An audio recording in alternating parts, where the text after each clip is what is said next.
Innovating Education Learning World in association with WISE, an initiative of Qatar Foundation. Ensuring access to educational resources from the basic to the most high-tech is top priority for the World Innovation Summit for Education in Doha, WISE 2012, and 6 projects won awards. We looked at the Cambodian Children's Fund and the Danish RoboBrave project in a previous episode. We look at another 2 this week, and the WISE Awards 2013 are now open to applications. Very few schools, unreliable power supplies and transport problems can result in no education for many underprivileged children in rural India. Worse, for some families, getting their daughters married as early as possible is more important than getting them an education. Is there any way out of such miserable conditions? The Satya Bharti School in Ladawal, a remote village in the North Indian state of Punjab, is a normal village school, but it's also the only hope for hundreds of little boys and girls in the area who would otherwise have no access to education. My parents told me they'd decided to make me get married. This is the reality for many girls in India. Parents often marry their daughters off as young as possible because they see them as economic burdens. I told my teacher and she talked to my parents, and other people also tried to convince my parents not to make me get married. Through both primary and secondary schools, the Satya Bharti School Programme hopes to change this mentality in India's rural areas. But it means shifting cultural attitudes which are centuries old.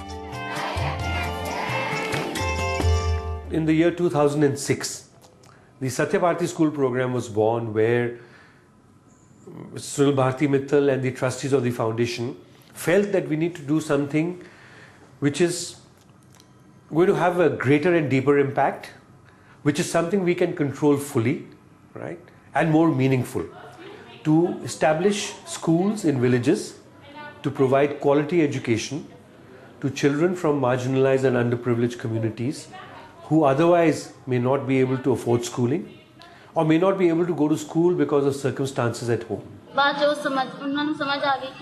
After that, my parents realized their mistake in trying to get me married off so young.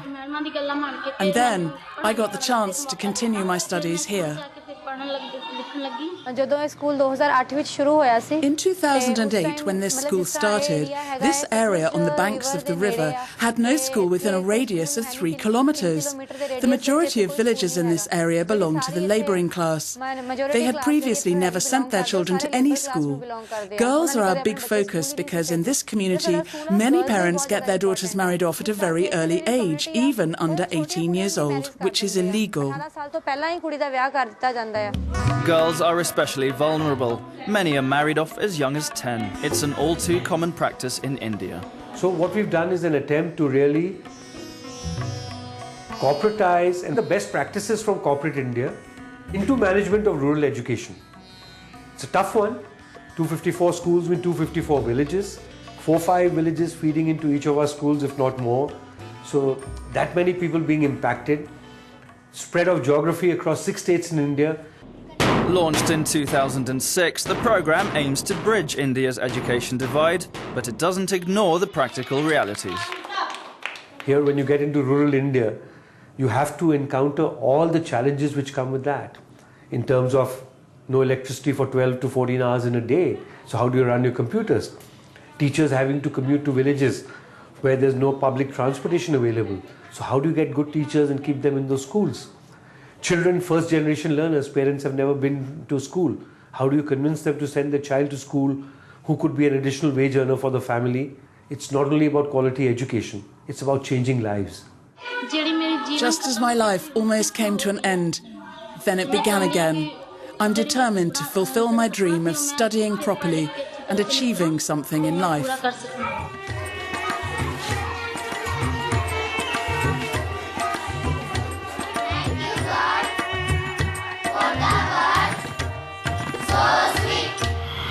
On the other side of the world, Chile is an emerging economy, but so far the gap between rich and poor has not been bridged. Can technology help to even out educational opportunities between people in cities and those in isolated areas? How about if the exams required to go to university were available free of charge just one click away on the internet? Chile had the highest economic growth of all OECD countries in 2012 and is set to keep the top spot for 2013. This has translated into a new technology boom for its inhabitants, but Chile is suffering a great social crisis, especially in education. With this in mind, the Chile Foundation kick-started its EducarChile programme, a website for public education which now receives 1.8 million hits per day. Estas son las oficinas de EducarChile. These are the offices of EducarChile. The technology team that looks after the programming platform is at work here. And in that office, we also have the content team, which uploads data, and the news team. The essence of the programme is to ensure a quality education regardless of the school or geographic location. That means developing autonomous skills, being able to study in any situation, from an earthquake, a school that's on strike, or simply studying when on the bus, or reading something on a mobile phone. We know that kids move and not everything is learned in the classroom.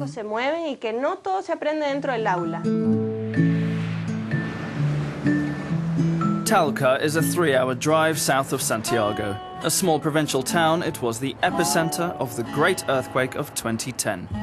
Here, the Abate Molina school was partly destroyed, and students found themselves left to their own devices.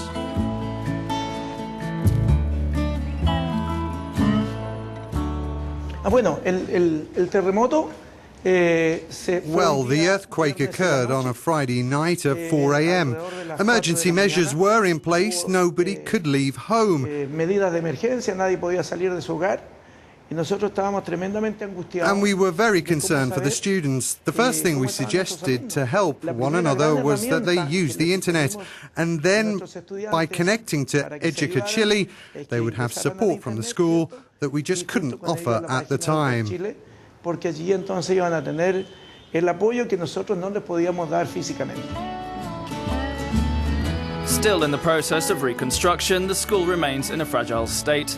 But as an emergency stopgap, the EducarChile programme has allowed for the continued education of students without the necessary physical facilities.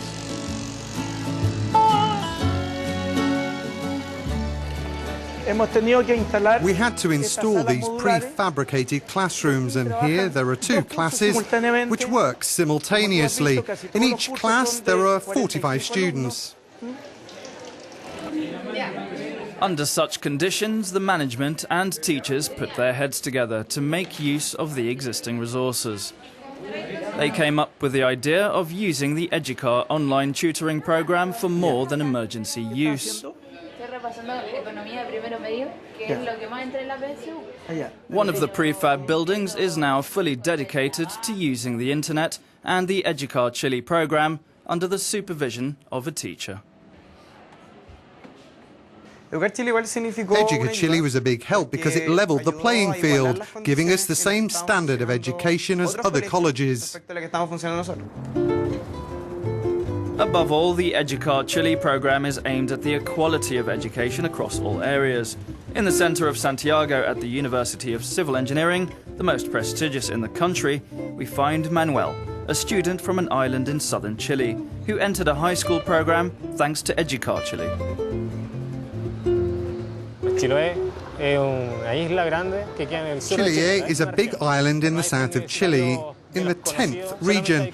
There are no structured programs to prepare you for university. I first got to know EducarChile around March. I began to study their web pages, downloading documents, essays, mainly scientific, as I'm very strong in mathematics. I'm proud to be here. For me, it was a dream. I wanted to get here. EducarChile will no doubt be contributing to the country's public education for years to come. Before we go, the other winning projects were the Cristo Rey network in the USA, providing high school education for low-income students, and in Bangladesh, the solar-powered floating schools provided by an enterprising NGO. That's it from us. Goodbye. Learning World in association with WISE, an initiative of Qatar Foundation.